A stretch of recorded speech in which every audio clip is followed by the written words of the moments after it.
சித்தராமையாவின் ராஜினாமாவை ஏற்றுக்கொண்டு அமைச்சரவையை கலைத்து ஆளுநர் தாவர்சந்த் கெலாட் உத்தரவிட்டார்.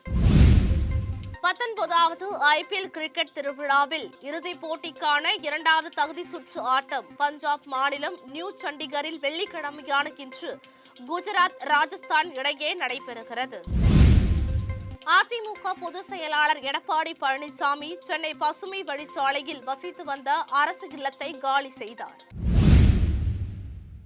சித்தராமையாவின் ராஜினாமாவை ஏற்றுக்கொண்டு அமைச்சரவையை கலைத்து ஆளுநர் தாவர்சந்த் கெலாட் உத்தரவிட்டார். 2023இல் காங்கிரஸ் வெற்றி பெற்று ஆட்சியை பிடித்த போதிலிருந்து முதல்வர் பதவிக்கான போட்டி சித்தராமையா டி.கே. சிவகுமார் இடையே எழுந்தது.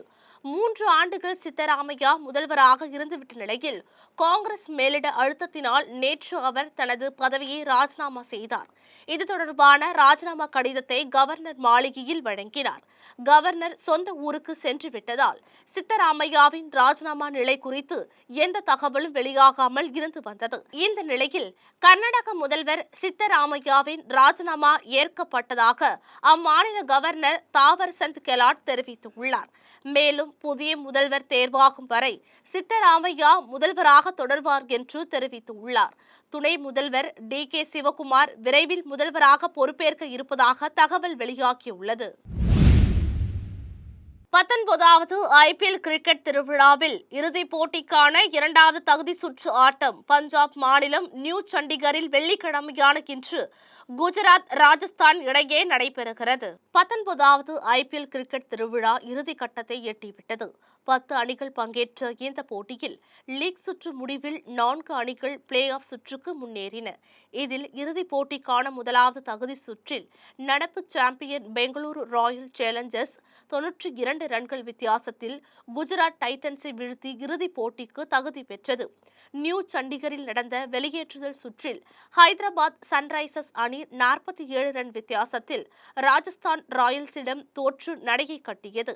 இந்த நிலையில் இறுதிப் போட்டிக்கான 2வது தகுதி சுற்று ஆட்டம் பஞ்சாப் மாநிலம் நியூ சண்டிகரில் இன்று நடக்கிறது.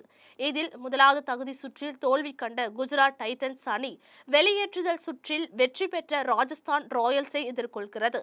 இந்த ஆட்டத்தில் வெற்றி காணும் அணி அகமதாபாத்தில் நாளை மறுநாள் நடைபெறும் மகுடத்திற்கான இறுதிப் போட்டியில் பெங்களூரு ராயல் சேலஞ்சர்ஸுடன் மல்லு கட்டும்.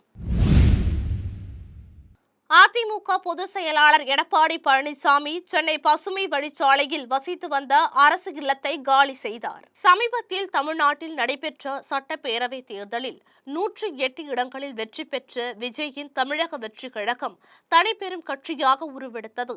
ஆளும் கட்சியான திமுக 59 இடங்களிலும் பிரதான எதிர்க்கட்சியான அதிமுக 47 இடங்களிலும் வெற்றி பெற்றன. 2011ஆம் ஆண்டு முதல் 2021 வரை 10 ஆண்டுகள் ஆளும் கட்சியாக இருந்த அதிமுக பிரதான எதிர்க்கட்சி அந்தஸ்தையும் இழந்து 3வது இடத்திற்கு தள்ளப்பட்டது. இதனால் அதிமுக தொண்டர்கள் அதிர்ச்சி அடைந்தனர்.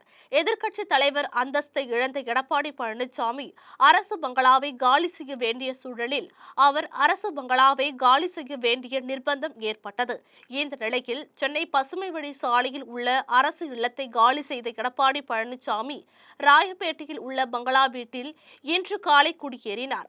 அமைச்சர், முதல்வர், எதிர்க்கட்சி தலைவராக 15 ஆண்டுகளாக பசுமை வழிச்சாலை வீட்டில் வசித்து வந்த எடப்பாடி பழனிசாமி தற்பொழுது எம்எல்ஏவாக மட்டுமே இருப்பதால் அரசு இல்லத்தை காலி செய்துவிட்டு புதிய வீட்டிற்கு குடிபெயர்ந்துள்ளார்.